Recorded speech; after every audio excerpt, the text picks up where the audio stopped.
मन चल वृंदावन धाम जपेंगे, राधे राधे नाम मिलेंगे कुंज बिहारी, ओढ़ के कांवर कारी। मन से तो वृंदावन जाना अति आवश्यक है। हर कोई उत्कट अभिलाषा करता है वृंदावन जाने का, परंतु कभी आपने अपने परिवेश में देखा है, अपने देश में देखा है? नहीं। आपके प्रत्येक रास्ते में कितने इस प्रकार के वन दिखाई देते हैं। जी हाँ, वृंदा का वन होता है। वृंदा का अर्थ होता है तुलसी, और जहाँ तुलसी का वन है वही वृंदावन है।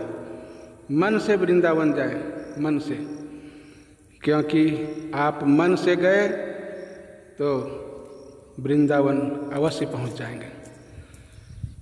भगवान श्री कृष्ण वृंदावन में गैया चराते हैं। आप भी अपने मन रूपी, इंद्रिय रूपी, हाँ, गैया क्या है? गो, इंद्रियों को गो कहते हैं और गाय को भी गो कहते हैं। गो का अर्थ दोनों है। आप अपने इंद्रियों को, मन को वृंदावन में रमाइए। आप सोच रहे हैं कि हम किसी एक भविष्य के गर्त में जाकर बहुत सुखी हो जाएंगे और उसके लिए आप अपना वर्तमान नष्ट कर देते हैं। नहीं, चीर के चिरंतर में जो नवीन रस है उसका उत्कट संचार करो। अपने तन मन में प्रेम का संचार करो। भगवान श्री कृष्ण की कथा का संचार करो। आप वृंदावन में अवश्य पहुंच जाएंगे। भगवान श्री राम जब वन को जाने लगे तो माता जानकी बोली, हम भी जाएंगे आपके साथ।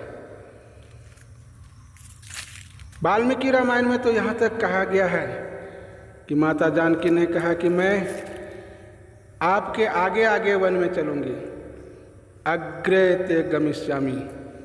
भगवान श्री राम ने पूछा कि आपने कभी वन को देखा नहीं? उस विषाद के अवसर पर भी भगवान श्री राम के मुख पर मुस्कान आ गई और बोले कि आपने कभी वृंदावन तो देखा नहीं, आपने कभी किसी वन को देखा नहीं, फिर आप कैसे जाएंगे?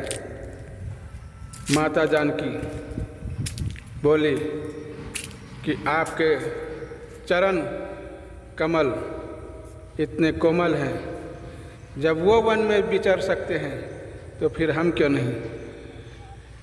यहाँ तक कि हनुमान जी महाराज जब नहीं रह पाए और स्वयं बोल उठे, कठिन भूमि कोमल पदगामी, कवन हेतु वन विचरहु स्वामी। हनुमान जी तब बोले जब जानकी जी नहीं थी। जब तक जानकी जी भगवान श्री राम के साथ रहे तब तक किसी ने भी भगवान से यह नहीं कहे कि आपके चरण अति कोमल हैं, क्योंकि जानकी जी के चरण भगवान श्री राम से भी अति कोमल है। तो हम कहना ये चाहते हैं कि वन में भगवान श्री राम गए, भगवान श्री कृष्ण ने अपना बचपन वन में बिताया, लेकिन आज हम वन में रहकर भी, भवाटवी में रहकर, हम तो भवाटवी में हैं फंसे हुए। आप कहेंगे भवाटवी क्या होता है?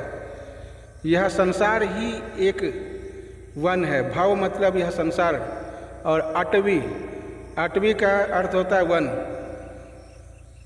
तो यह संसार ही एक वन है, लेकिन इसमें हम कैसे विचरण करें? जैसे कि भगवान श्री कृष्ण वृंदावन में विचरण करते थे, मुरली बजाते हुए, प्रफुल्लित पुलकित, उनके साथ ग्वाल बाल होते थे। ये ग्वाल बाल कौन है? देवता है।